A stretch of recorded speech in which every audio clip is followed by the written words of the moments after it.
Hey, what's going on, everyone? This is Kaniel from Michigan. Aunties, what's brewing today? Times People of the Year. CuriosiTea 2020 dating terms. And 2010's Our Movies. So get your cups ready for MinoriTea Report.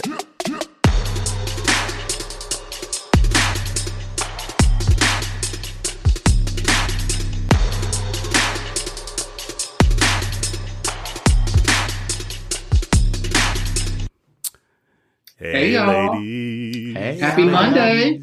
I know. How Happy y'all Monday. doing? Good. I done caught a cold, but hanging. The show must go on. Hanging in there. So. I know, that's don't right. don't let AunTea Kerel fool you. She been getting busy last night, and her throat then got overworked, and she tried to say, You know what? it's December. I have wish. a cold." I wish it was that nasty. Look, don't have Corey How's calling us married being life like, now? I was about to say, don't have Corey calling us being like, who? What? When? Right. That's exactly it. You gonna We try out to here get me in giving him a trouble. compliment, and he passing the buck. Right. Y'all ain't getting me in trouble today, Jesus. Not You- on this Monday. You do that man. You do that well enough all on your own. That's true. That is a true statement. But is the code from Dallas, though? It is a cold from Dallas. I think Dallas did me in. So, hey, community, good morning. As Jarrell just alluded to, we were both in Dallas for a long weekend last weekend. And it did us in. It was lit. It was crazy. I needed a Too many vacation laughs. from my vacation. I worked the next day. Most of us worked the next day. We and, did. In our group chat, we were like, "Ooh, the struggle is real." The struggle was so real. Like, oh my God. It was funny. And One because- of our friends was like, "Oh, my boss was like, oh, I can tell you had a good trip," and I was like, "Did you show him your hole?" See. Talking about my throat. Right. We got friends that need to show their hole. It was a blast. So it's always good to just get especially like this particular group of guys.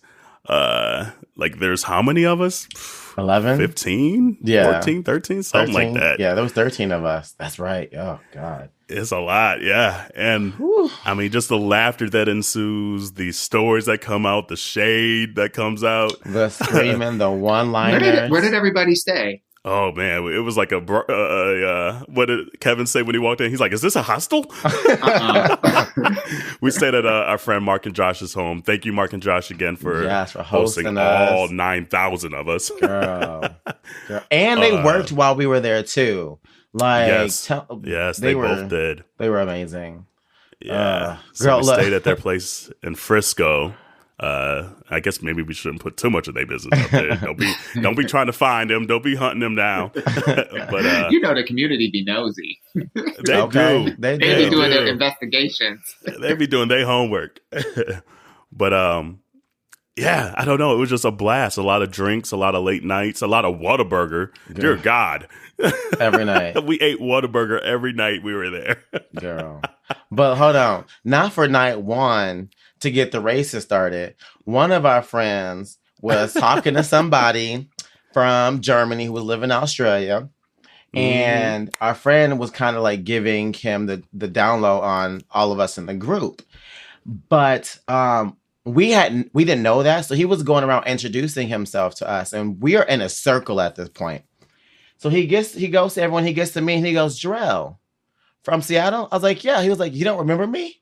I was like, what? We were all like, what? We all froze. And then the way that Nick looked at Jarrell, Let me tell you, Fizz Nick looked was at not me happening. so He was like, "Oh, who is quick. this?"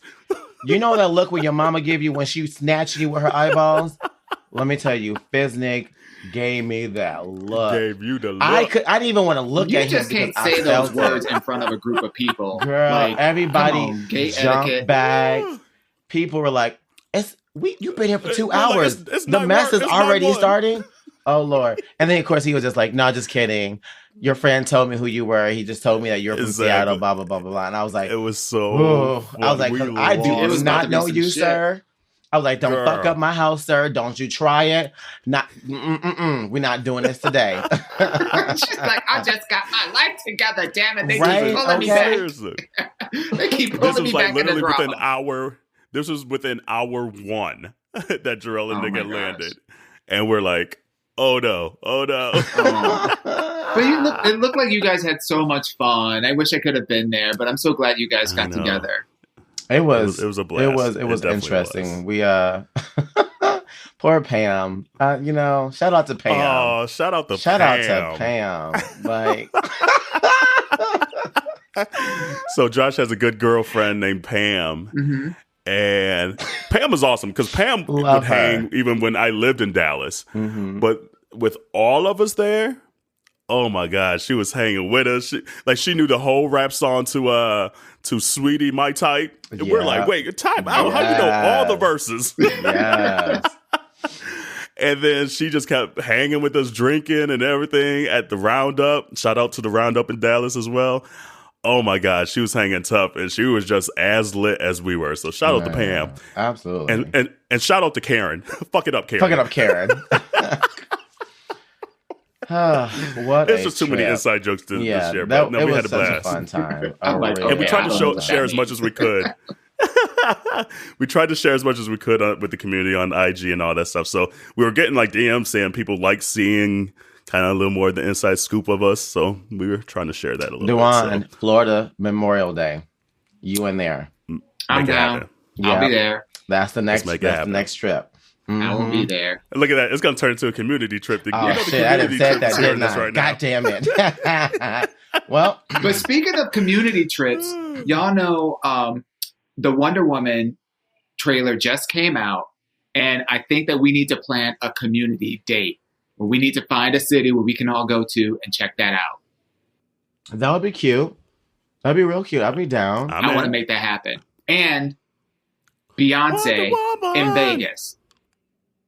We making Now, that's Look. the real trip. that's the real trip. That is happening. Could you imagine? Get all of us clumping up in there, all the community.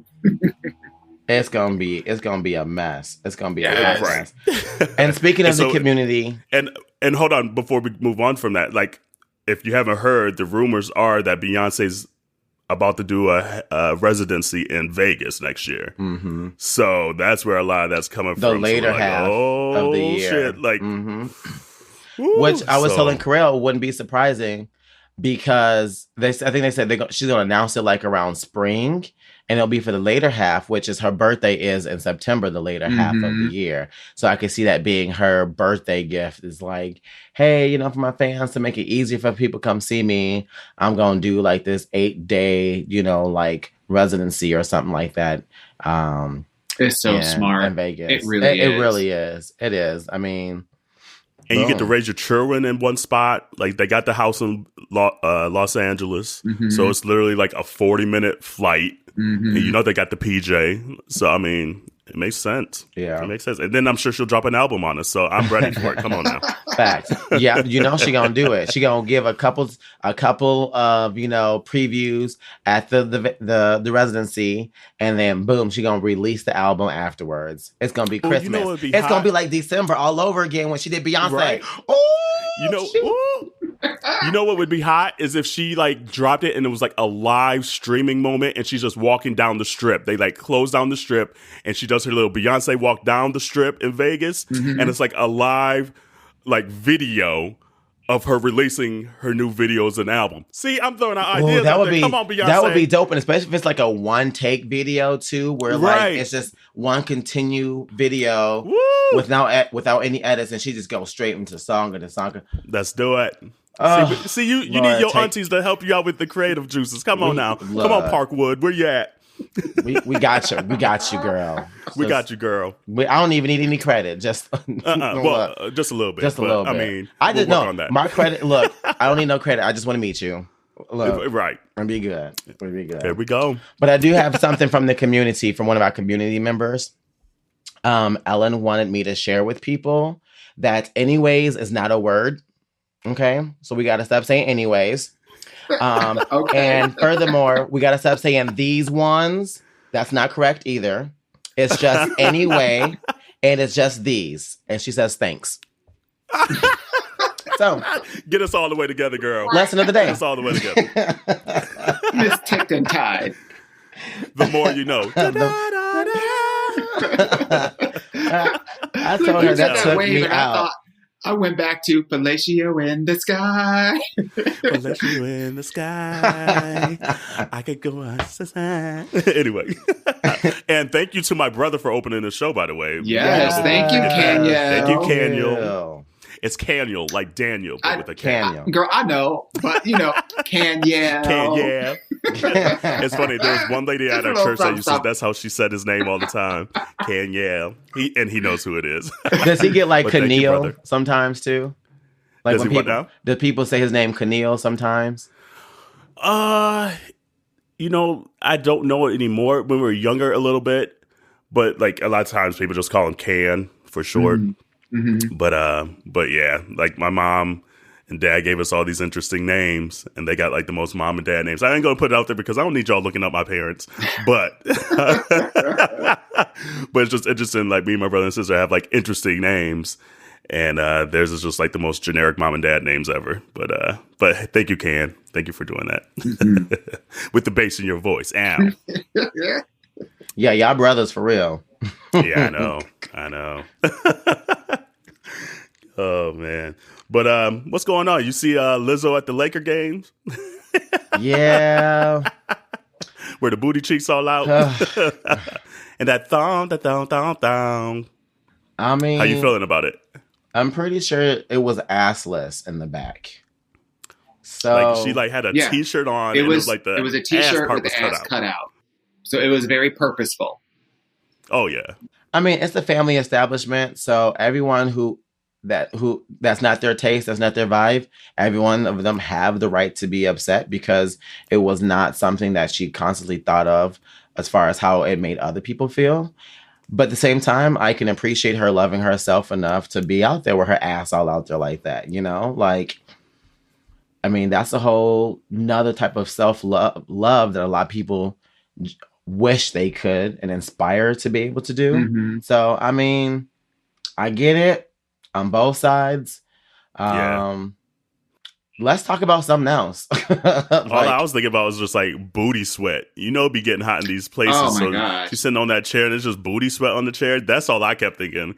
I was like, man. And then whoever prior was sitting in that chair and they booty sweat, and now your bare cheeks are actually on that seat.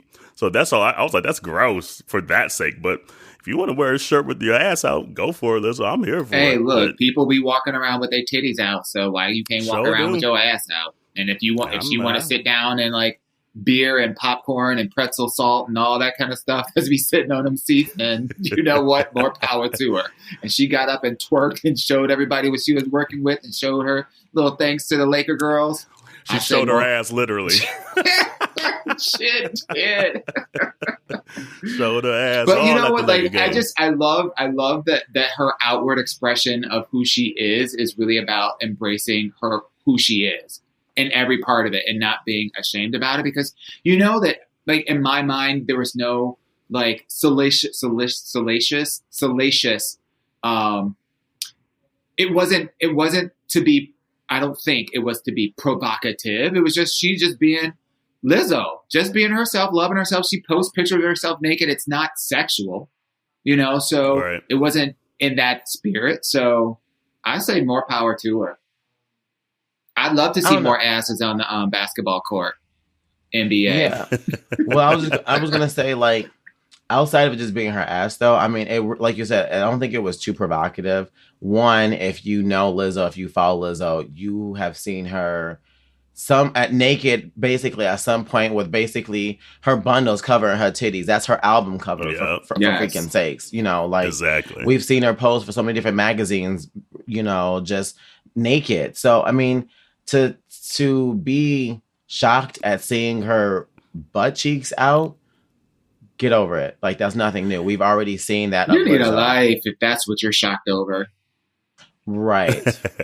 How many times have we seen Kim Kardashian like in places with her ass cheeks out? You know? Right. You know? Or what about like when you go to the movie awards or whatever, and we've seen like actresses with no pasties on, and they got these, you know, these see-through tops and stuff like that. Or, you know, I mean, like we've seen women and artists and provocative clothing, and there's times when people be like, yeah, and there's time when there are people like, no, and it's up to the person and their taste as whether or not they like it or not. And Facts. I don't think there's a right or wrong. I think it's just, well, either you like it or you don't.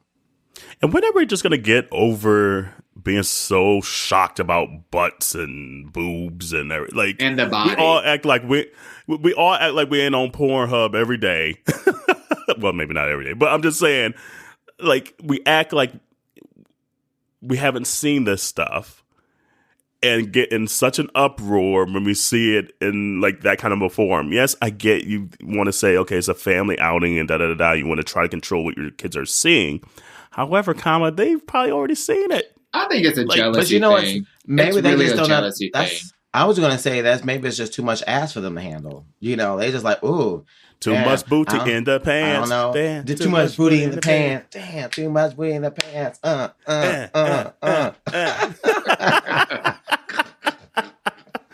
Oh man, but yeah, I mean, and Lizzo's the entertainer of the year on Time. She's the entertainer of the year for Entertainment Weekly. I mean, she's had a big year, so I mean, it's her year. Let her do the damn thing.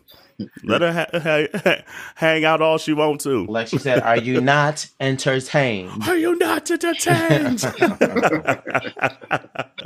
Go ahead, Lizzo. And speaking of the times of the year, how do you guys feel about the nominations of the people that they posted as like the athlete and person of the year? I feel really good. I love that they called out Gretchen Thunberg for someone who's so young. It just goes to show you that if you are convicted about something and passionate about something, you can make a difference. And I love that she's getting the recognition because she's probably, for being as outspoken as she is, getting a lot of heat that we just don't see. And for a 13, how old is she? 13 years old? I don't care. Hold on. Before AunTea Kerel starts, let me just tell y'all, community, she lubricated her lips just to get ready for her rebuttal about Greta being nominated. I'm ready. So go ahead, AunTea Kerel. Go ahead. Meanwhile, we just got finished talking about, not being so worried about other people? We're not worried about any other people. We're not to worry about other people. We talked about it on the previous episode. My only problem, and I don't even know if problem's the word, or maybe moment of pause, is there have been people her age and younger of color that have been, especially in the Native American communities, that have been talking about climate change, have been talking about the oil spills, who've been talking about this for years, decades, centuries probably. And it took a little white girl, unfortunately, to come over and for people to finally be like, oh, okay, now let's make her Time Woman of the Year. And it's just like, I'm glad she's it because we need to highlight this. However, so many people before her have been screaming this for so long, and they were overlooked and not cared about. And so that's the only part where I'm just like, another situation where people of color have been overlooked, and it took a person of non-color to finally save the day. I mean, the truth so that's is, and the truth is, you got to give credit where credit is due. And the truth is, like, there were people before her, like you said, that has spoke up and have been out there dedicating their young lives and their time and energy and the resources they may or may not have to get their point across. But like you said, I mean, it's like a little bit of a slap in the face when a non-POC can go and do the exact same thing, or not just the exact same thing, but certain doors or things moved better for her to go through that got her to the platform that she was at. It's just, it's irritating. But I'm happy. Get twisted. Exactly. I'm happy. But it's just like, it's just another instance of like, you're sitting back and you're like, but hold on, I heard so-and-so say this 5 years ago, and I heard so-and-so say this 10 years ago. What's the difference now? And yes, there's a time and place for everything. The fact of the matter is the person of 2019. That's the reason. So I'm not disputing the fact that there were people before, but Time Magazine is identifying the people of this year. And we you know can't that. deny. You Right. can't We're deny. not denying that at all. We're just talking about the fact I just don't want to shine. I don't want to take the shine away. We're not doing that. We just want to point out the fact that it shouldn't have taken to 2019 for it to be this type of person. That's fine. A person in 2016 who was before her should have been nominated as a Time Person of the Year for the same subject and what she's been doing and got recognition for this year. That's all we're saying. Facts. And you see that in all different types of art. Even in science, when someone takes someone else's idea and then they make it even bigger, you see them also giving credit to the people before them that came as well. And this is just one of those things where we would like to see that being done on this situation too. She's not the first person to do this, and I hate that it's being brought across like she's the first person to do this, because that's not the case. That's my only thing that's annoying. But shout out to the young girl to be that woke. I haven't read the article, so I don't want to make any projections about what the content of the article is, because again, I just saw the face and the name. So the content that supports that may also say, yes, there may be all these other people that have been out here, and but maybe there's a comment from Gretchen herself. We don't know that. If you can do the whole soccer team, you can do all the asses too. Facts. I'm with Jarrell on this one. Look, I will be a man on the island all by myself. But you know what? You go over there and play with Wilson, and you'll be fine. I will be making fashion outfits out of coconuts and making a glass house out of the sand, honey. Be living life large all by my lonesome. I felt that. I'm just saying though. But you did mention the women's soccer team, and I'm so glad that they got a shout out too, because again, in the spirit of there are so many people in sports that just get shine all the time, that it's nice to see, something as underserved as women's soccer, like women's basketball. It's nice to see something like that get the shine that it deserves. Pay them what they owe you. Exactly. I was just about to say, and them fighting for, equality, to get for equal pay, and for them to win the World Cup again, and to be working just as hard as the men, but being better than them and not getting nearly as much as they are. It's ridiculous. And for them to be as vocal as they've been and encouraging and all the community work that they've been doing and activism on top of that, and you see up all against those the White players, House. Yeah, you see all those players in some form of or matter, giving back to the community and just being like, I am woman, hear me roar. And I freaking love it. So I think that's awesome. They totally, without a doubt, deserve that.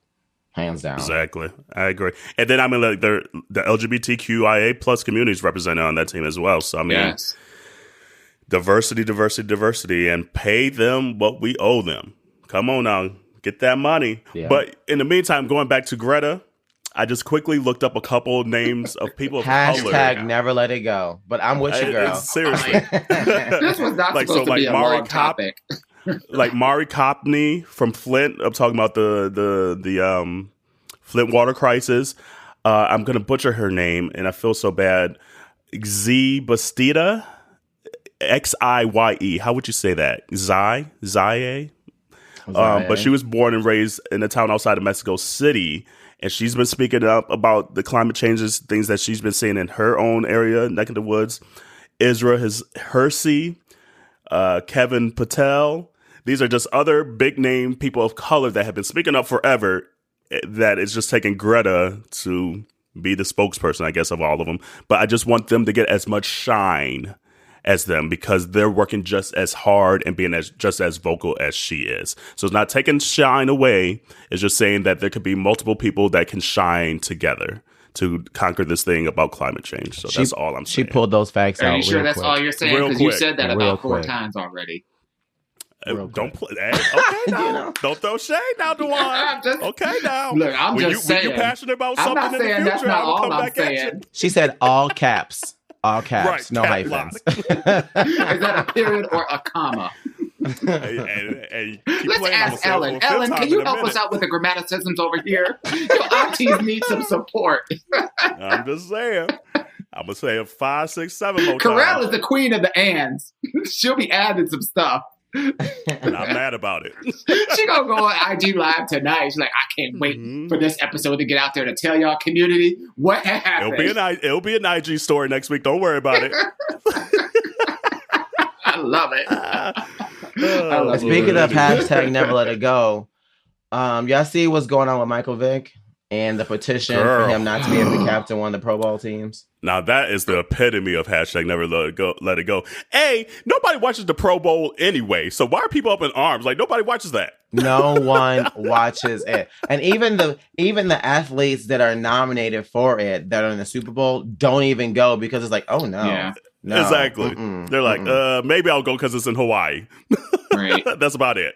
I think this just really underscores this kind of theme about highlighting and vilifying Black men specifically for any perceived or actual wrongdoings, and never really allowing the opportunity for redemption.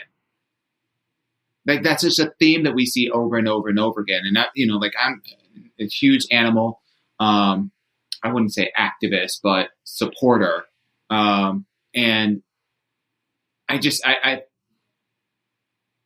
can't hold a grudge that long over something like this. I just can't. Especially when you already paid for your discretions. Yeah, he literally served his time, paid his dues, and lost out on so much money and all the rest of the stuff. And it was over a decade ago, too, Like, the fact that people are still holding on to this is ridiculous. And he's gone out and shown that that's not who he is, and he understands that it was wrong. And people are still acting as if he did this shit 4 months ago. I bet you Matt Lauer would get a comeback before Michael Vick gets a comeback.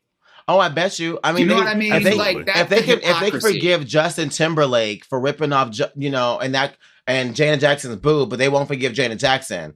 Right.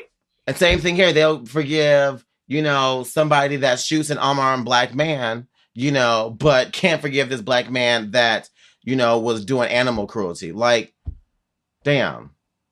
I hate to say this, and I've heard people say this before, and I forgot who said it, but someone was like, I wish white people respected POCs as much as they cared about their dogs. Yeah. Yep. I'm just saying. And that stings to say, but it stings because it's really true. Does. It's so true. It's so true. Yeah, I have nothing to say. Like, you guys nailed it. So we're going to I got tickets to go see Slave Play this weekend, actually Friday night. And so by the time this airs, we will have saw it. But Slave Play last week, in the middle of the play, now this is on Broadway. It's been this sold out event, getting a lot of press, and explores topics of sexuality, gender identity, race relations, interracial relationships, which I said it right the first time. And really heavy topics, but it covers it in a way that's not, it's serious, but it's not draining. And in the middle of the play, this woman stands up in the middle of the play and says, I'm so sick of hearing about how white people are always the villains, and I'm a white woman and I've suffered too. I've been discriminated against too. This is the epitome of white privilege. The fact that you are going to see a play that is about slavery and you want to try to equate your plight, struggles, to the plight of 400 years of oppression, slavery, and no rights. And how the collateral damage post that is continuing now. And you paid to see a movie about Black people and slavery, bitch. Just sit your ass down. Sit your ass several. You right on that. Security. Right. No, you gonna get a coat. You gonna get a coat. Next. Right. I don't know. I'm just tired of all that. It's just I don't have the energy today. Go for it, Drill. And it kind of along the same lines of the slavery. You guys also hear about some of the online wedding portfolio websites are taking down wedding portfolios that have wedding pictures at a plantation. Yeah, I didn't hear I did about not that see until you that. said something about that. So Yeah, what's the it's just situation there? yeah. So I guess like Pinterest and a couple other places are taking down any wedding photos that were taken at a plantation, and I think it's just because of the history of what plantations stand for. Um, and it really spoke a lot of outrage because Ryan Reynolds and Blake Lively got married in 2012 at a plantation. And the photos are really beautiful, like really beautiful, mind you. But the powers that be at those places have decided that that's just not the message that they want to send. And I'm just curious, what do you guys think about them taking down photos and not allowing photos at wedding photos that are in plantations? I mean, for me, as long as they're not having like the Confederate flag and all this stuff, take wedding pictures where you want to take them. Damn it, like I don't care. And honestly, a lot of plantations are beautiful because people of color made sure they stayed beautiful. Well, they didn't have a choice, but our history is, at least in my mind, is associated, unfortunately, with those plantations as well in a negative way. But it's no longer there. So take pictures where you want. If it's a gorgeous location, I love trees, and living here in Georgia, like especially where my grandparents live, there's a lot of plantations down in that area. And when you just go by them, they're gorgeous. The trees are old and, oak trees and pecan trees, et cetera, et cetera. I see why people would want to have their pictures taken there, honestly. But I guess it goes back to just intent. Like if your intent was to still degrade people of color and that's why you're having your wedding there, okay, you don't deserve to have your pictures up. But I don't think this is getting to the root of the issues of the country because you took pictures at the plantation. I think there's bigger fish to fry, honestly. I feel like taking the pictures down kind of erase the history of the plantations, and I think weddings are a good way to turn something dark into something beautiful. Mm-hmm. And I agree with you. If your intent is to just have a beautiful day with you and your family or significant other, and it's not perpetuating the history of what the plantation used to stand for, right, then I think that's totally fine. I don't think there's no harm in it. And we should be able to turn dark times into something positive. Otherwise, where will we ever find light? I just looked up the article, and it says that the policy changes come after a group called Color of Change, civil rights advocacy group, urged several companies to stop glorifying "quote unquote" plantations as nostalgic sites of celebration, according to the letter from the organization. It says plantations are physical reminders of one of the most horrific human rights abuses the world has ever seen. The wedding industry routinely denies the violent conditions Black people faced under chattel, I think that's how it's pronounced, Chattel. I've never heard of that word, chattel slavery, by promoting plantations as romantic places to get married. And then a spokesperson for the Not Worldwide, which is part of the group that owns Pinterest, said that it's currently reviewing their guidelines and will bar wedding photos from venues using language on their websites that glorifies, celebrates, or romanticizes plantation and history as a way to stand strong and for the Black community. I mean, it's kind of one of those things. It's just like, I hope the folks that are taking pictures there know what the history is about. And maybe that's what they're kind of getting at, where a lot of people aren't educated on what these plantations really were for. However, if your intent isn't that, take the damn pictures. I don't know. Well, I mean, it's not like these pictures are like, erased from the memories of the people that took them. Like, it's just that they will no longer be on the platform. So, I think what's interesting about all of this is that I think a couple of episodes ago, we talked about how Facebook is now really getting more like banning certain kinds of emojis and certain kind of pictures. And we saw last week that, Travis Scott, got his picture banned, for showing his parts. No, Jason Derulo, girl. Jason Derulo. Jason yes. Derulo. You know, one of them. But girl. but we're starting to see a lot of these social media platforms taking a moral position on certain things, and it's more than likely going to cause a lot of pain points for some people. So, you know, if Pinterest as a privatized company has the right to determine what they will and will not display, you know, that will incite people to continue or not continue using them. Yeah, and I understand what the organization is trying to do, but I want to make sure that we don't get in this habit of always grouping everybody in the same manner or thinking everybody's intentions are the exact same as the person that came before them. Yeah, we know there's always that one person that's fucking it up for, you know, a group of people, but we got to stop. Fuck it up, Karen. But we got to stop grouping everybody. We really have to stop, you know. Yeah, this one seems to be a bit of a stretch for me.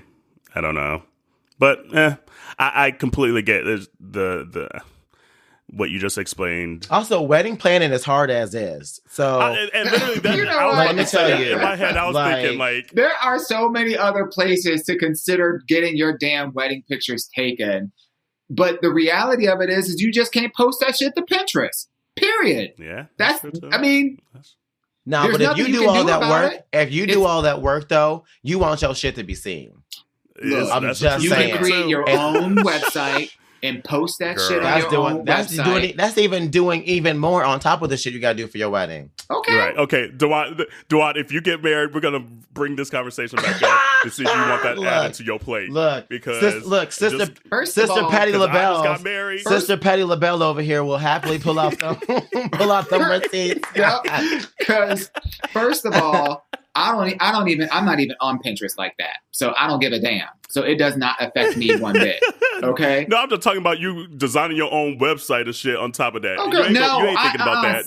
See, y'all mistake my bouginess for, you know, because like for a lot of detail, I'm Miss Minimalism. Okay? So I know. Look, if Adam and I ever do get married, it's going to be 3 people there, most likely. It's going to be a nighttime wedding. And we're probably going to have a couple pictures taken, but that's going to be, it's not going to be like no, we're not doing anything lavish.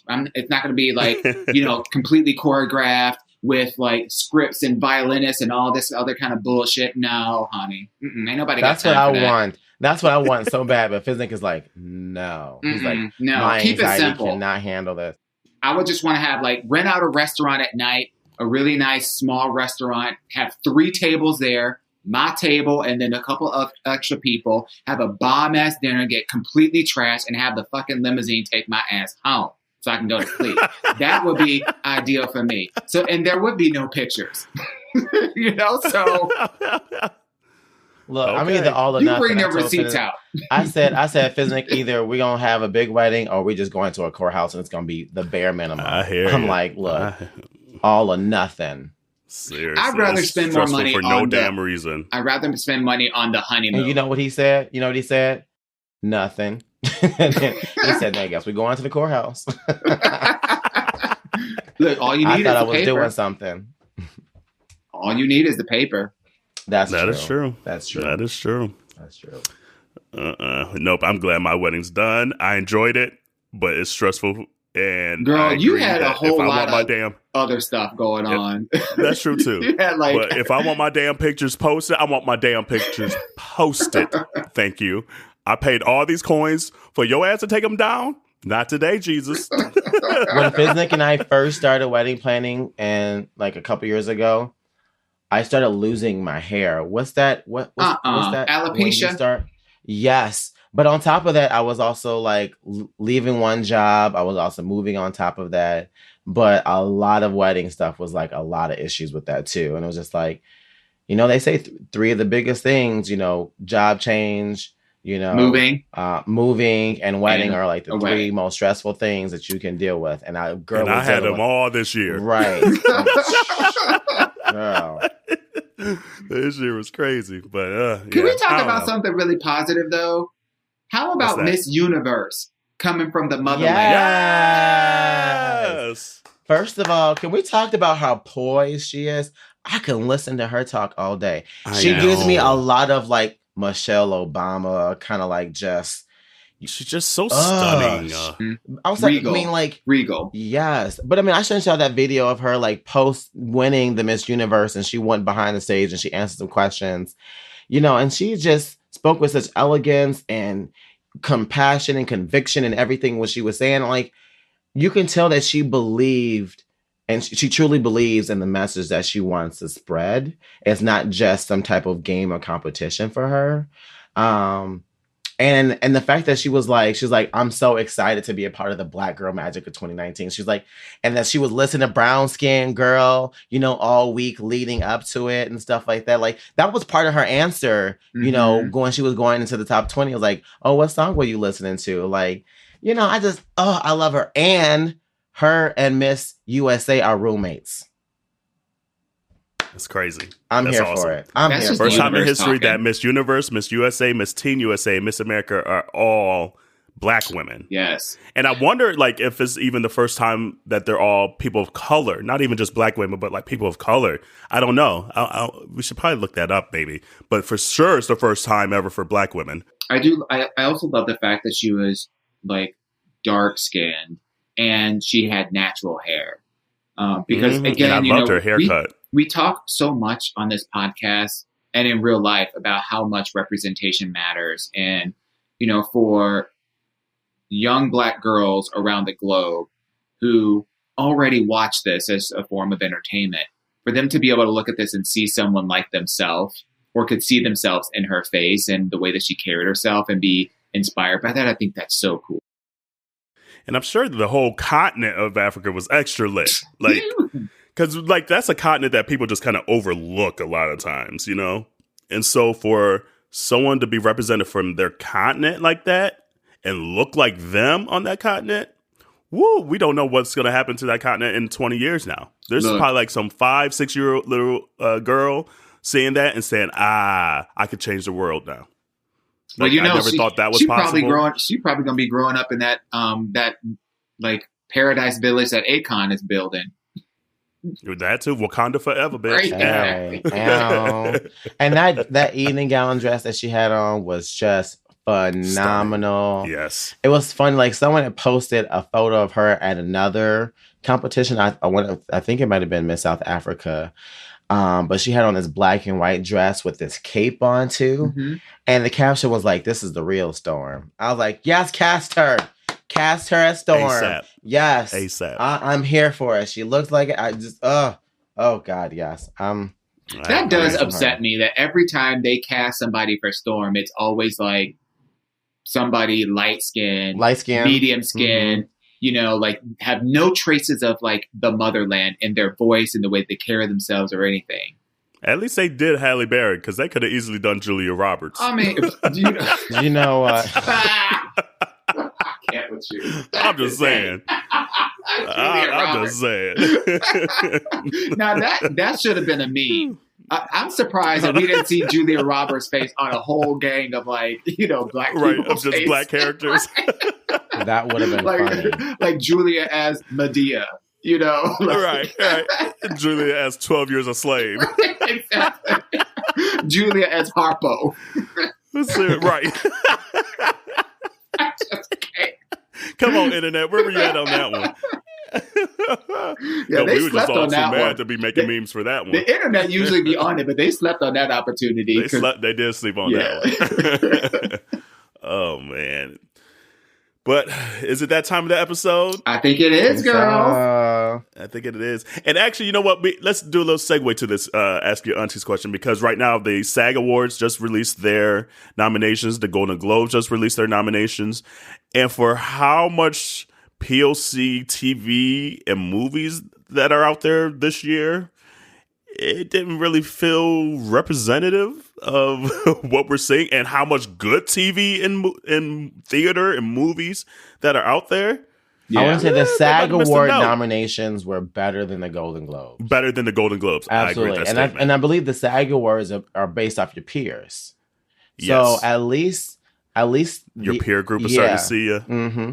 So at least, the fellow actors and actresses are a little bit more aware. Yeah. And know and have just that respect for each other where you give credit where credit is due. And not even just like POC, like LGBTQIA communities and everything like that.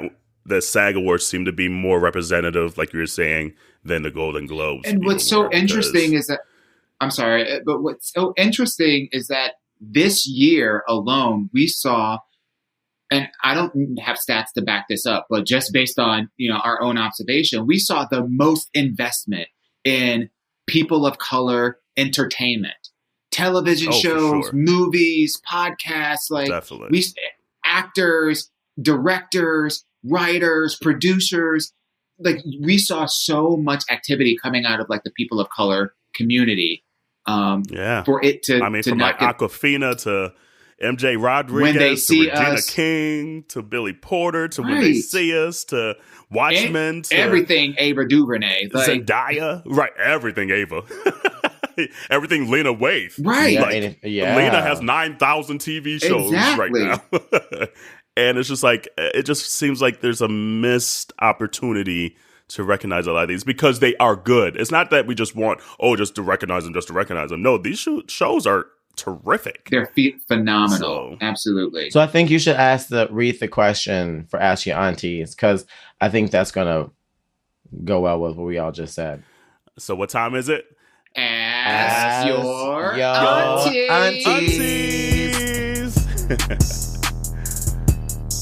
So the question at hand is, Billy Porter feels that being gay hurt his professional career. Do you feel being gay has hindered your professional career?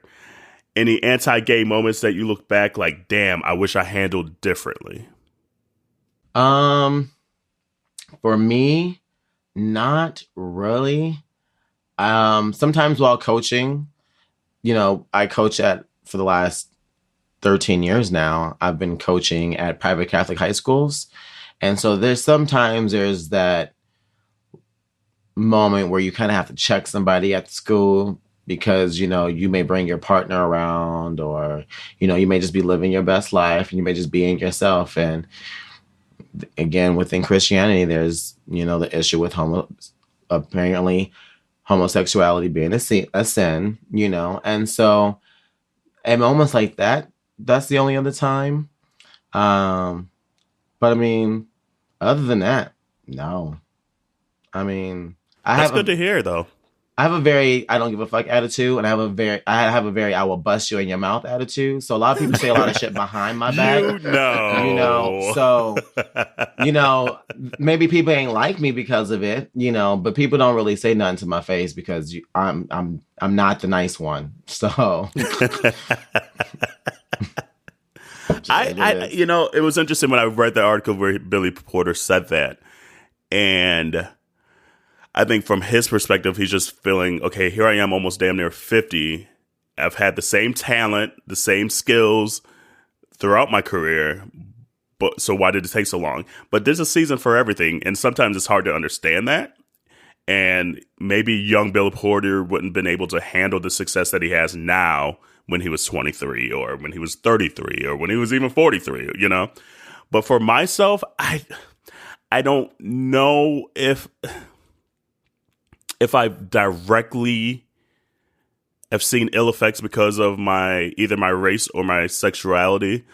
A lot of times I try to beat people to the punch before they can even do anything or say anything, either by proving myself or nipping it in the bud at the beginning. Like I know at the beginning of my career, coming out of college, I still had cornrows. And people were like, oh, aren't you going to cut your hair? Aren't you going to cut your hair? I was like, no, I'm proving a point right now. And people, Kerel, you don't always have to prove a point. Sometimes I do, because I want them to see that I'm just as smart, just as talented, and just as able to do this job with cornrows than with a fade or Caesar, whatever it may be. And I cut it when I felt like cutting my hair, So, because I know there's a lot of times there's negative stereotypes when it comes to Black people's hair, period. Boys, women, all the above. So there was only moments like that. And I know actually when I moved to Atlanta, there was this conversation like my old manager, who's awesome, and another sales lady. And I don't even know how we got on the topic about just race at work and things like that. and how they're like, have you experienced any overt racism or anything like that at my previous employer? And I was like, no, nothing overt, but I was like, there's always those small little moments where people might say something that they don't even know is coming across a certain way. And then I was telling them just like certain times where I was saying, oh yeah, I got a full ride scholarship. And I think I've shared this on the podcast, and how people always assumed it was for sports, or, and that, oh, Kerel can't be smart. Like, okay, that never crosses your mind. And I was like, there's always just like these little small moments like that where you're like, they have this weird bias that a person of color can't be this or whatever it may be. But luckily, I feel like I kill people with kindness beforehand, so they can't really be too overt with me. Mm-hmm. Or I do it in a manner that it nips it in the butt and prove my point from the get-go kind of thing. So, but I don't know. But another thing it would be interesting, though, is just to see just dollar amounts for people with my skill set and years of service, et cetera, to see if it's still on par. And that's kind of harder to find out. I always kind of wonder that. It's just like, okay, am I on par with my other counterparts within the industry? But I think everyone kind of has that kind of feeling as well. But I don't know. What about you, Duan? I can only think of one situation that happened, and this was like my senior year in high school. I interned at like an insurance agency, like a small like mom and pop business. They had like maybe 15 people that worked in the office, and although I didn't experience it directly, it was me and another friend of mine, Scott. We were in the same class and we were interning together, and he was white and I was black. And Scott would tell me things that the boss that hired us after we interviewed and whatnot would say. And they were like, just like very racially charged things. And I can't remember to the day exactly what it was said, but, I just know that he had an issue. And but I was only there for like 2 months, as an internship. It wasn't like, it was just for like college credits and all that kind of stuff. So it wasn't like my livelihood. But it's interesting because, as I think about my career, I've been in HR, learning and development, for 20 years in my professional career. And that industry generally is very open and accepting, and it's part of the HR community. So, we're the one that set the rules for the culture, and we're the ones that are vanguards in the culture. So I fortunately didn't have to experience that. And quite frankly, I remember making a very conscious decision at and about the time that I decided to come out, and I was working for like a corporate job, that I was going to be very open at a time where a lot of people were in the closet. This was like 1998, 1997, 1994. So I never really experienced, I can't say that I know for a fact that my career has suffered because I was either black or gay. I just can't. And I just find it interesting that this is something that Billy Porter would say, because in an industry like entertainment and theater, more specifically, and I didn't read the article, so maybe you can share some light on that. But I find it curious, that was his experience, that he found that his career suffered because he was black and gay.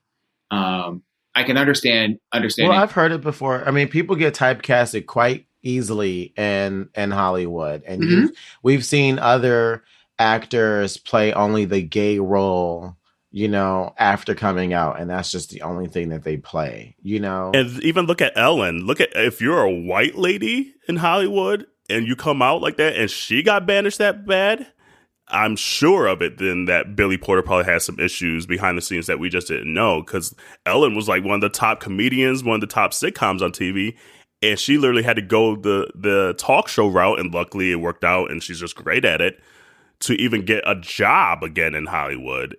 And, so I just don't know. It's just like we don't see a lot of representation on TV as it is still to this day of POC culture and gay culture and things like that. So I could kind of honestly believe it.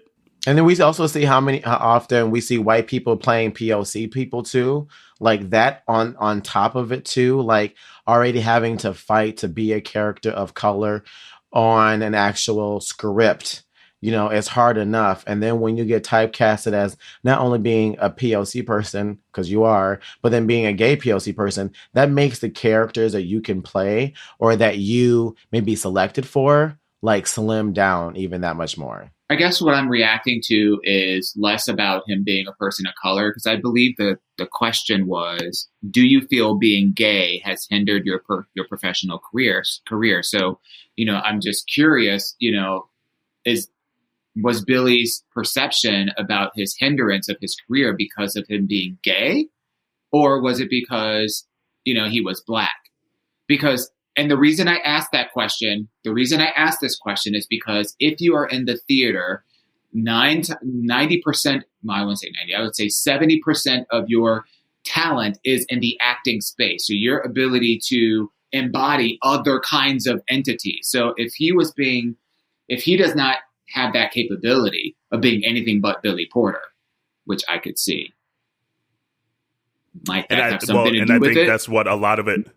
Well, he kind of nipped that in the bud too. I think he said people see him so out and so extravagant and just so over the top that alone is them stereotyping of what he's able to do. He's like, there's a lot of people that are extravagant in this, and they could play whatever range of characters that they want to, because that's your job, is to be an actor. He's like, I act. It's my job to figure it out, to not be myself. And he's like, and other people get that opportunity to do so for the longest, and I was never able to do so. And it was always harder for me to be able to find a wide range of roles. Because, I mean, like, look at someone like, say, like a Melissa McCarthy, I should say. She's been able to do her comedian roles and then now go into more of the drama-filled roles, even though her personality is a little more out there and funny and, big. So it's just like, what's the difference between her personality and like a Billy Porter, when you might have this stereotype of what a gay Black man sounds like? Because you probably think that's Billy Porter is what all gay Black men are supposed to sound like and act like, kind of thing. Yeah, I see it when people like are in TV shows that are on like 8, 9 seasons, and like they're like the main face, and then once it ends, it's like hard for them to find work because people can't see them outside of that. Like one of the people I think about like the kids from the Harry Potter movies. Like, and hear them talk about how hard it was for like Daniel Radcliffe to find something else afterwards, because every time someone saw him, all they thought was Harry Potter, is that you? Or, like wave the wand, or like Hermione Granger, the girl that played Hermione Granger, like people only just saw her. Like, and even I just called her Hermione Granger. Emma Watson, I want to say, I think that's her name. But, like there's a lot of people who, unfortunately, they do a phenomenal job at one role. And then, unfortunately, that's the only thing people can see them at. So when they go in for readings, even if they have the talent, people themselves just can't see past what they already have perceived or what they see that person as. And it has less to do with the actor or the actress, but the people in the room who can't see past it. That's what see. That's what I'm struggling with, though, because what you're describing is about them performing, and it's a perception of their performance, but that has nothing to do with who they are as a person. Like, I get, and I can't tell somebody how to feel, and I'm not proposing that he should feel differently. But I guess I would just like to understand a little bit more about, exactly how he feels that him being gay has hindered his career. Because at the end of the day, if he cut his chops in the theater. So you're acting on stage and you're singing in these really big roles. So, is it the idea that he wanted to get away from that and get more into comedy or something completely different? He said theater was the only option he had. Like, no one else outside the theater world would hire him. So I think that's where he's saying, I think I was hindered for being myself, and the only community that would hire me was the theater community. Because he said, look at God, because look what it did for your career. Exactly. So that's why I think earlier I was just saying it's hard to know because there's seasons. Like, so you never know if you've gotten that before, if you would have had the same success. However, I think you can still feel some kind of way saying, I think if I was a black straight male, it might have been a little easier than having that extra layer of gay on top, which I think is what we talk about a lot of times on here, is that there's those layers of, okay, I'm a black man and I'm also gay, and just the struggles that come with that, honestly. And luckily for us, we haven't had to deal with it too much in our professional careers, but I'm sure there's a lot of people that deal with it day in, day out, honestly. No, absolutely. No, I'll be, interested in hearing what the community has to say.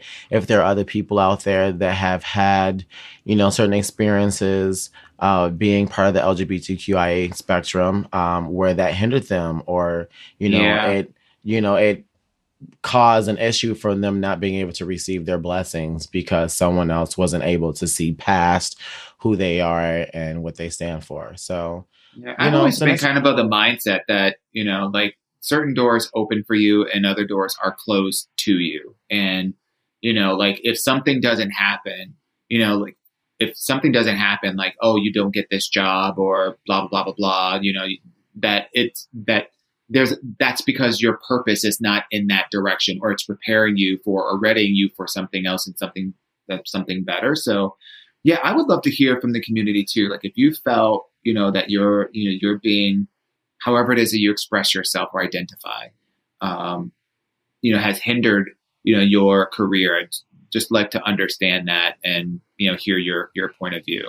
And sometimes it might be your own self, honestly. Like you're scared of what people are perceiving you to be, and you're personally not ready to receive whatever it is out there for you, honestly, because you're not completely okay with your own self, which has happened to me. Sometimes there's been times where I'm like, where I might not fully exert myself or fully put myself out there for the talents and skills that I have just because of the fear of the gay overlay kind of thing. So yeah, anyway, long-winded answer from myself.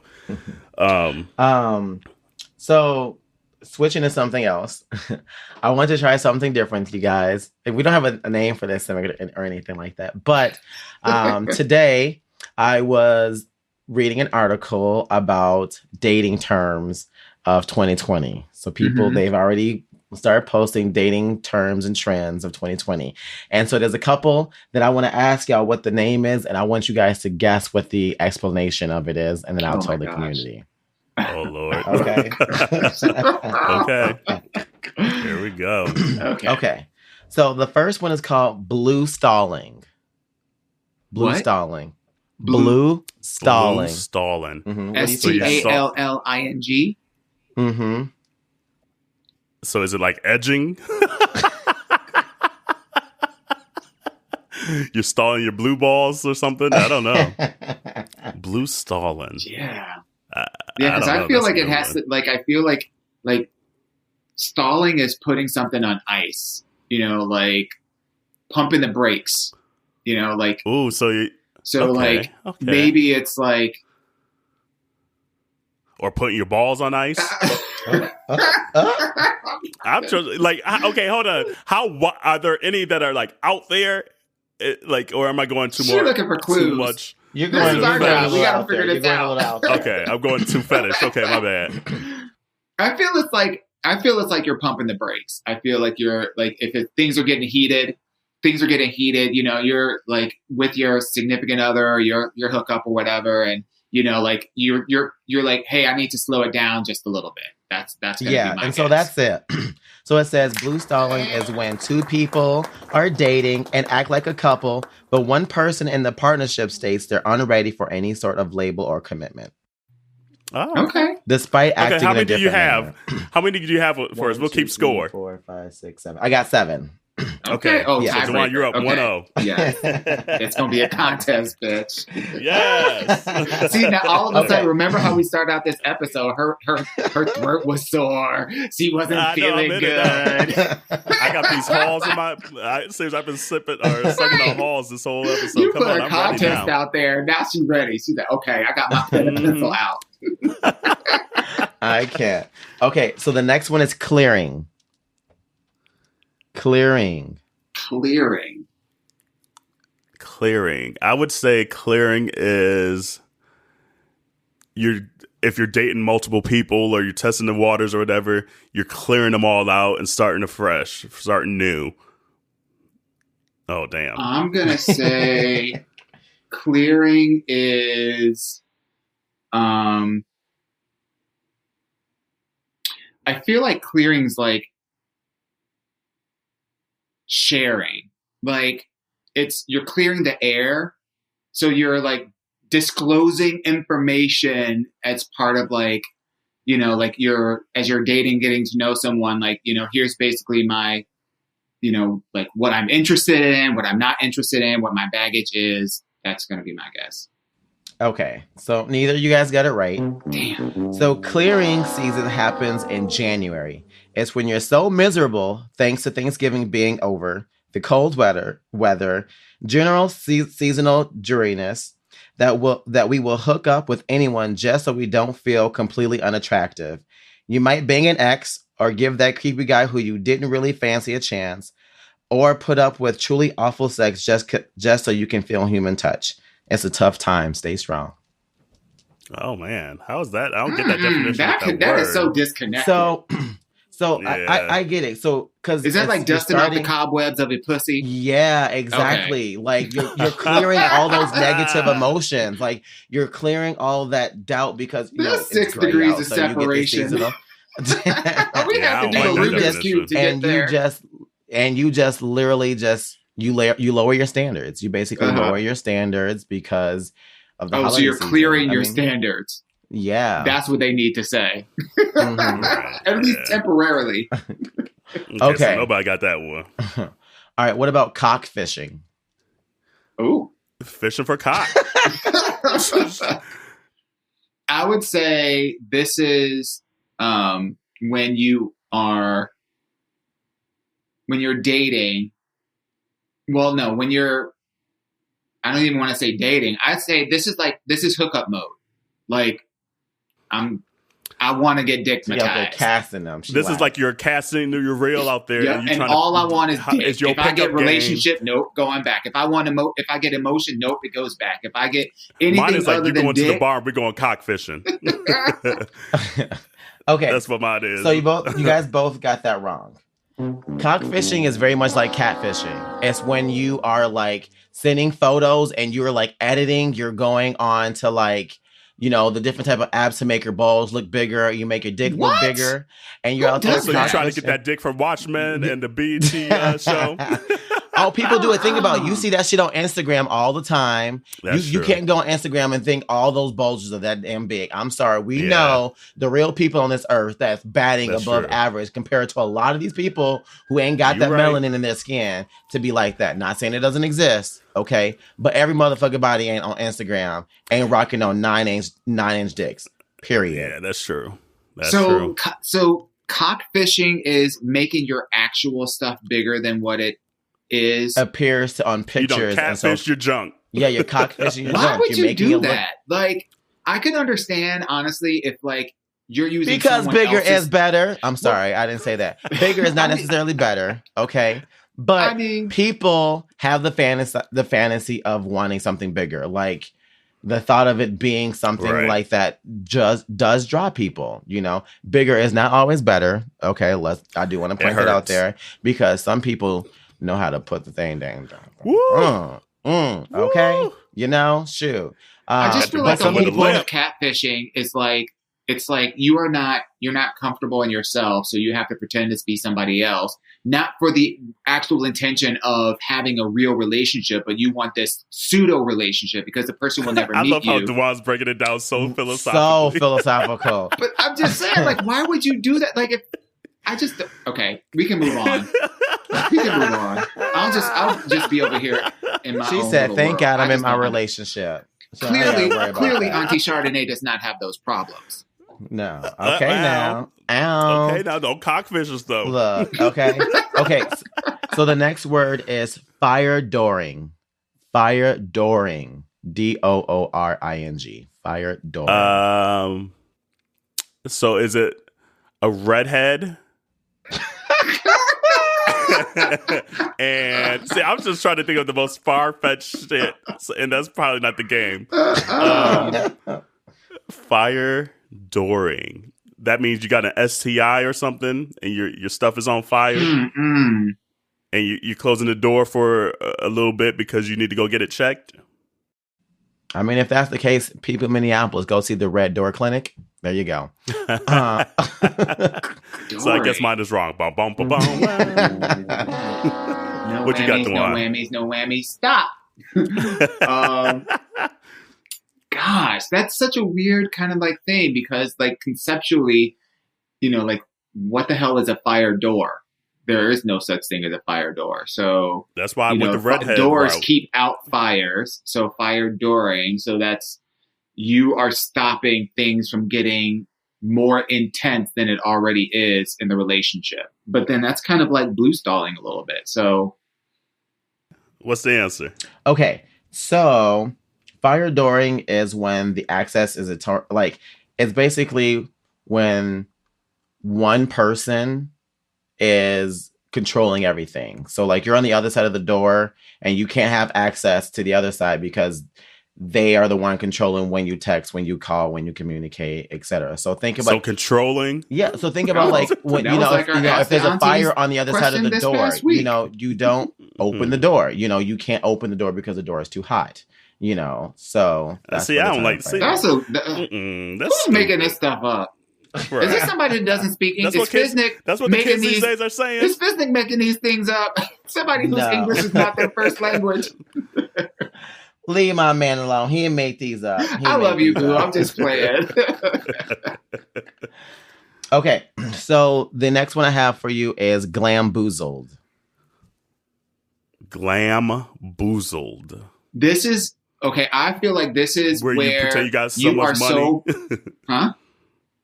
Oh, I was just saying, you pretend you got so much money and you putting this bougie aesthetic out there, but we've been glamboozled because he or she ain't got the coins. I think it's aesthetic. I think it's about face. So somebody gets all dolled up. The women's of Instagram and even the men's of Instagrams. They get all glammed up with all their makeup, and then you get them home, and then the next morning you wake up and it's like, damn, I got glamboozled. You went to bed with Beyonce and woke up with a troll doll. Ooh. See, okay. So that's exactly what I thought the term would mean. Okay. But we're all wrong. So it basically means getting fully done up for a date only for them to cancel. Aww. Yeah. I done got glamboozled. Yeah. I kind of like that term though. Right? But I like our definitions better. I think both of them are cute. We're going to need like part A, B, and C in the dictionary. Right. Exactly. Okay. Damn, Dewan, you're still up 1-0. How many more we have? We got two more. Ooh, I got to get at least one. Got Come two on more. now. Okay. So the next one is called paper clipping. Paper clipping. Paper clipping. Okay. This I feel like is you putting somebody literally on ice. Not literally, but you're putting somebody on ice. So like you're like out there dating or whatever. You see a potential and it's like, okay, I like that one. I'm gonna pin this one. I'm gonna paper clip this one while I explore these other things. And if these things don't work out, then I'm gonna come back to this one. Okay. That's what popped in my head. I was thinking like you had multiple options and you're like, oh, I'm gonna just paper clip them all together. And then have a foursome. You could, or you continue to look at your options out there. So you just have like a paper clip, almost like a binder of menses. I've been delivered. And you paper clip them all together because they either all suck or they all have big penises in this paperclip group, or they all look good but are glamboozled, or I don't know, in this paper clipping group. That's what I'm going with. Okay, so both are wrong. Damn. That's okay. That's okay. So good. I'm loving y'all answers though. Your answers are so great though. So paper clipping is when someone sporadically pops up to remind you of their existence to prevent you from ever fully moving on. See, Oh, so that's like the that's an dignitized old, episode. that's an old school Microsoft Office reference of that little clippy thing that used to be in Microsoft Office. The word he would Yes, pop up exactly. and be like, "Oh, The it looks like Yep. you have a question about whether to put a comma here." No, But you know, these young folks love bringing, you know, the shit that we know from back in the day, and then rephasing or reterming it to make it their own. But that's exactly remix. That's exactly what is basically coined for. come on now, that should have been something like, okay, if you're gonna do that, you should call it like pogoing. You know, somebody always popping up. Hold on, but if you think about it, if you think about the old Microsoft paperclipping, does that not make sense though? Like, do you not remember when that fucking little paperclip would pop up on your screen? You'd be like, what now? You know, like, it was just irritating. Okay, and that's exactly the feels I get when I think about it. When I hear that definition, I'm like, oh, that is irritating as fuck. Like, paperclip, I guess. Okay. It's just like, I don't, okay. Yeah. The definition reminds me of Clippy, the name of that little paperclip, but like, I would never associate paper clipping with that idea. Mm-mm. Okay. All right. So the last one is white clawing. Basic bitch. Let's go white clawing. It's like the beverage. So it's just like, oh, I want to go white clawing. Let's go get drunk off the white claw and be a basic. That's close. All right. What you think, Duane? White clawing.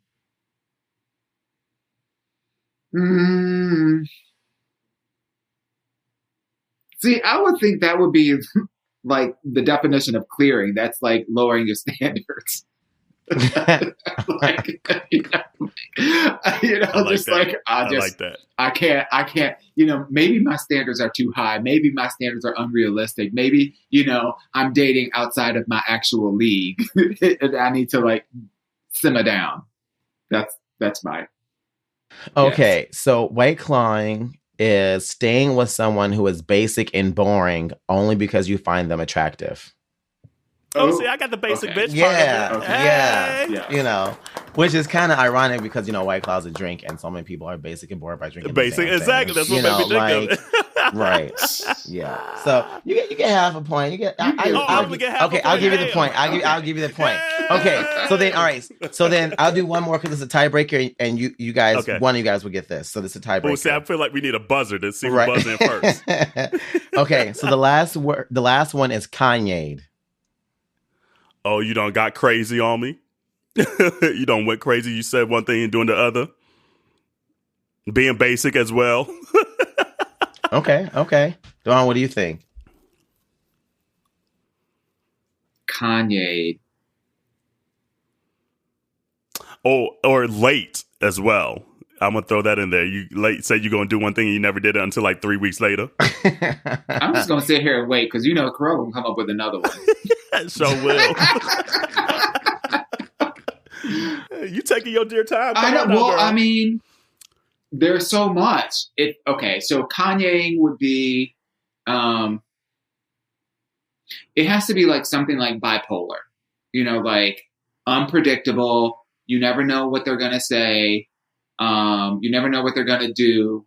It's erratic, like irrational. Okay, so that's what I thought as well. But dang it, both of y'all get it wrong. Damn, suck at this. But this isn't too bad because this is kind of on point too. So Kanye is when your date spends the entire time talking about themselves. What? I like that. Kanye is known to be talking about himself all the time. All the time. True. Now, when he gonna talk about himself, we never know. That's the sporadic part that you guys were hitting, or you never know when you'll get. But when you do, when he does, it's always about himself. It's always about like, oh, I see this and this, and I've done this and this and this, and y'all need to stop thinking about this because this is how I think, and y'all. Yeah, he talks about himself a lot. Yeah. So that was just a few dating terms for 2020. Just to be clear. I might use the White Claw one. I like the White Claw one. I like the White Claw one. If I was still single, which I don't wish that I were, but if I were still single, I would repurpose Glamboozle because I figure that might show up every once in a while. Oh, I like Glamboozle too. Where you go to bed with somebody, and then wake up with somebody different.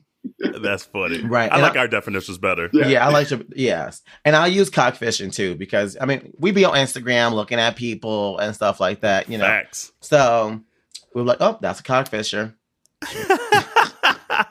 I still don't get. I mean, that's what a cock ring's for too. I mean, put that bulge out there, and then you get home, and you're like, oh, you had a cock ring on. I mean, we know why some of them are in underwear, like with these big old bulges for a reason, because they want people to look at their cocks. Like they're fishing with their cocks. So it makes sense to say that's the way to do it. Yes, you got me, bitch. I just don't like the like making it seem bigger, longer, whatever. Because like at the end of the day, that's false advertising. Because some people ain't got it, honey. They don't know what it really feels learn like. to love what you got. Know? Lizzo loves what she has. I agree. Which is a lot. So again, some people ain't got a lot. Girl, don't shade Lizzo like I'm that. not shading Lizzo. I'm just saying, like, we were talking about people making their cocks look bigger because they ain't got a lot. I mean, right? Yeah, that's true. Oh my god! Way to smooth it over. Oh my god! Oh man! Before we get out of here, though, so the last couple of weeks we've been doing our memories and our music of the 2010s, and this week we're gonna do our favorite movies of the decade. Yes. So, what are a few of yours, Jarrell? What you got? And Ellen, I know it's what do you have, but you know sometimes you just gotta say got. What so, you got? Anyway, right. So, a couple that I just want to point out: Moonlight, Black Swan. That's on my list. Both the Avengers, Endgame and Infinity Wars were good, but my top two of the decade are going to be other Marvel movies, which is Black Panther. Just the blackness that I got from that, and just it being a huge blockbuster Marvel movie, and just seeing our people all over the fucking world show up and show out at these theaters, like just amazing, amazing. And then finally, Spider-Man Into the Spider-Verse. That was so good. It was Spider-Man was I just Afro-Latino. finally saw that 2 weeks ago. Yeah, he was Afro-Latino. It was a comic book. I watched it after you said. I remember we were on the podcast together, and you said you told me, you were like, "Oh, you should watch this, Dewan. I think you're really gonna like it." And I watched it I watched it like a couple of weeks after that, and it was like a random Saturday, and I was just like amazed at how wonderful it was. It was so good, spectacular, so good, especially for being a cartoon. Yeah, like just the animation of it, the writing, the music, like everything about it was just so the diversity. Oh, the conflict. It was the conflict between the uncle and the guy that played, the Spidey boy or whatever. Yeah, phenomenal. It was just so good, and it was so good that it's now picked up for a second one. So there will be another one. I know. Yes. So I would say those would be my top movies of the decade. What do you have, Dewan? Let's see. First one on my list, I'm gonna say The Help. Only just for the fact that she made that bitch eat her shit. Hold on, did she say she never saw that? I never saw it. Go home, Roger. You know that reference. Sister. You gotta watch it. It's amazing. It really is. Yeah. Okay. So yeah, The Help. Just for the fact that she made her eat her shit. Straight Outta Compton, I thoroughly enjoyed that film. I know that cinematically it was not the best. I know that script-wise it was not the best, but just it truly captured an era of Black culture and the angst that was going on at that time that parallels with things that are going on today that I really love that. Once Upon a Time in Hollywood, and that's a Quentin Tarantino film. If you have not seen it, it's starring Brad Pitt and Leo. Yes, thank you, DiCaprio. Phenomenal. Is it really? Okay, I have to check that out. It's spectacular. It's shot beautifully. The storytelling is fantastic. He really takes his time in making sure that you're getting every drop of story out of it. That was really great. I see all the memes of Brad Pitt taking his shirt off. Like that's one of the big memes. He looks really good in it. You get a lot of like Brokeback Mountain vibes from him through that. So, okay, now Brad. John Wick, because I love me some Keanu Reeves and some action. So that was a favorite of mine. He gives me BDE. Ooh, does he? Mm-hmm. Okay. I could see that, I guess. Mm-hmm. Okay. He's so like one of those frail, silent ones. Like a grower. Well, I was thinking the same I thing. think he has like it's always the skinny ones. It's always the skinny BBE, ones. like I'm telling big you. ball energy. Like Ooh, I it feel might like be he the has bigger more balls than and he the has a dick. bigger dick. You know? He strikes me as a I grower. agree with you, Dewan. Okay. We could take this one offline. And there's a couple of other ones that are on my list, but just in the spirit of time, Her. If you haven't seen it, this has Joaquin Phoenix in it, and it's where he falls in love with his AI tool, his like Siri. And if you have not seen it, treat yourself. It's spectacular. You thought this man was good in The Joker? He's basically he's a one-man show with him and this voice. It's phenomenal. Awesome. You guys hit on a lot of mine. Black Panther, Moonlight, Spider-Man to the Spider-Verse. Let me see here. I really liked Call Me By Your Name, or Call Me By My Name, even though it was kind of problematic with like him seducing a young kid. That's kind of problematic. But just the angst and the sadness and the confusion that he had as like a young gay person, I feel like, and the vulnerability of it, like I feel like we've all been there. So that movie made me cry. I couldn't put it on my list. I could not put it on my list, and I only say that because the book is so much fucking better. Oh, see, I need to read the book. I need to put that on my list. I was literally in tears crying in the book. Like, just the movie didn't do the book any justice. When you read the book, I have to buy the book now. I honestly, now that you have the characters, I think the characters are great for the imagination. So when you go read the book, now you have these faces behind it that are great faces for the characters. And Armie Hammer has a great face. The story, there's so much more in the book. I'm telling you, there's so much more in the book. Did you know that book was written by a straight man? Yes. Mm-hmm. And he's writing a second book to it now. Yeah. That they're going to turn into a movie. So I was like, wow. Let's see here. I loved Split by M. Night Shyamalan. Oh, I forgot about that movie. That's what I was forgetting. So he good. acted his ass off as that character. He did. Oh my Lord. And then if you haven't, have you seen Glass? I seen Glass too. Mm-hmm. Glass was good. Yeah. I saw both of those because of your recommendation, Kerel. Oh yeah. Oh my God. He acted his ass off. Mm-hmm. So that's up there for me. Get Out. Like you can't forget Get Out. Like that just hit on so many cultural issues. Us was decent. I think Get Out was better, but Us I enjoyed. I like the twist in Us. I felt like for me, it may not be the same for everybody else, but like I love the fact that at the end it was unclear. Like you started having inklings of what was going on, but it was unclear, and just the twist that he put on there. I was just like... I agree.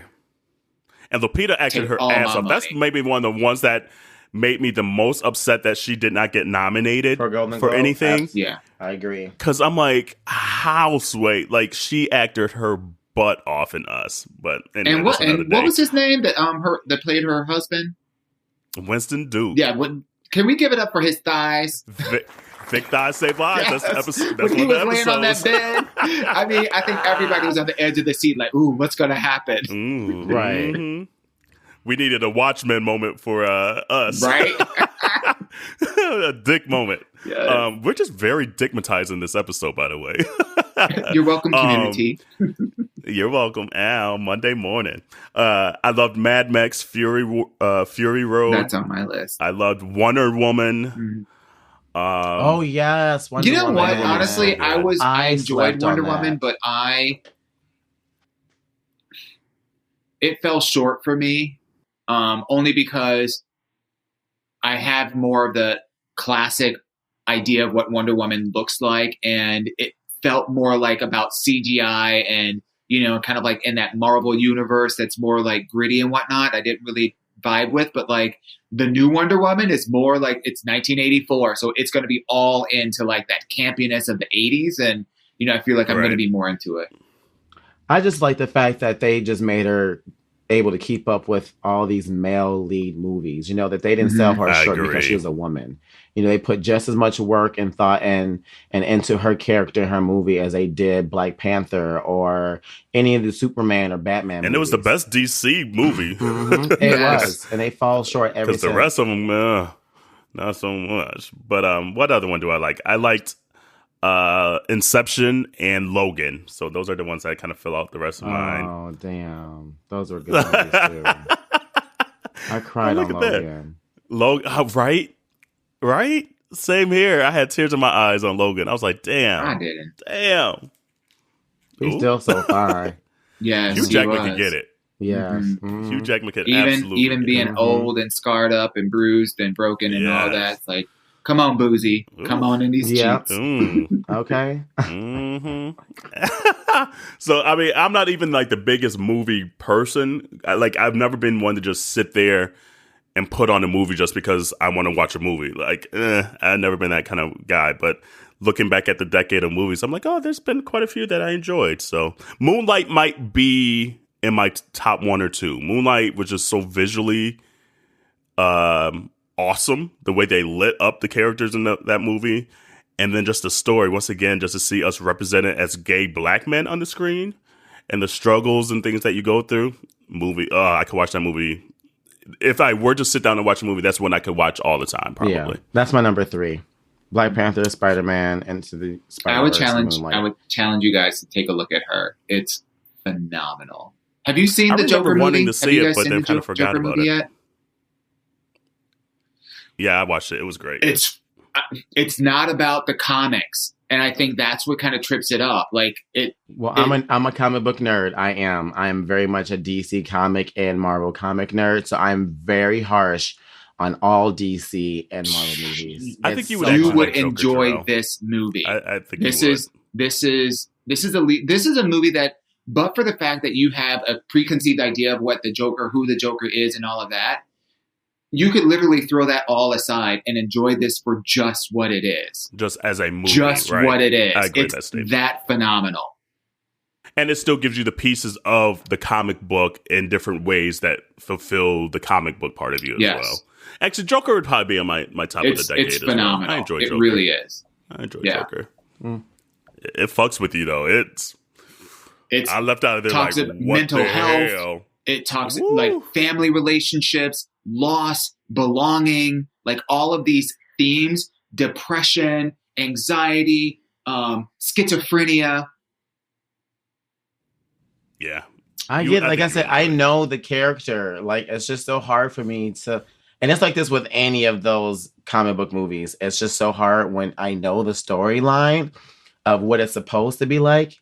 And then or just for instance, if you ever read a book and they turn the book into a movie and it falls short, like that's how a lot of these movies are for me, unfortunately. Yeah, it's what I will tell you is that this is as much of a departure from what you think you know and what you can expect out of, because I collected comic books my entire life. I know it. So there's no other Joker. I mean, the Joker is what the Joker is, but probably the acting and the storytelling. It's the storytelling. That's what I'm saying. Mm-hmm. Like, it's not about. And the way it's shot. It's for not me, about visually. Like it's a comic. Insane. It's a movie. It is about a comic. it's about a comic.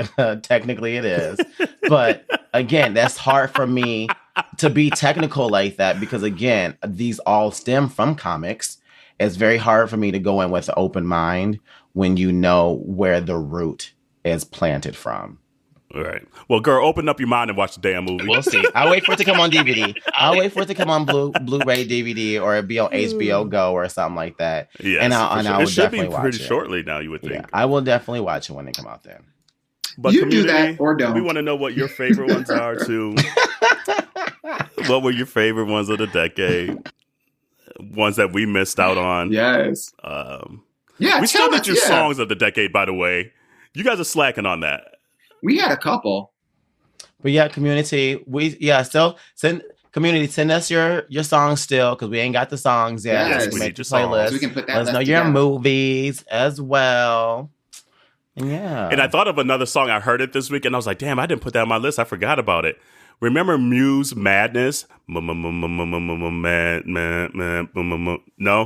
See, y'all looking at me crazy again like Alabama Shakes last week. Look, hold on. Can we talk about how she got hyped that 2 people knew about Alabama Shakes? Come on now. And you know, thank you very much. and everybody was like, I know. 2 people. Nope.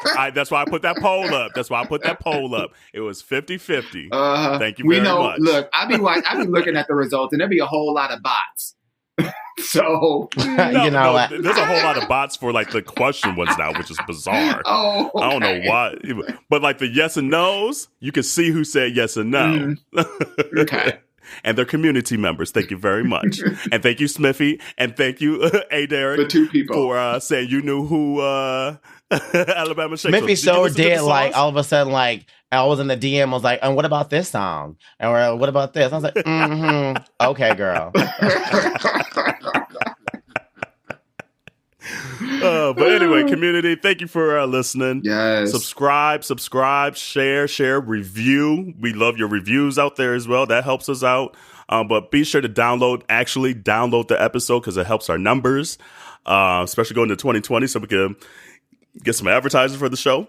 And if you know some advertisers that want to advertise, let us know as well. That'll be a good thing. And I guess we will see you next week. And hopefully you get your Christmas shopping done because it's almost run out of time now. I know. About a week left. Y'all last minute shoppers. Come on now. I'm speaking to myself too. All right. We'll see you next week. All right, bye, y'all. Guys. Bye.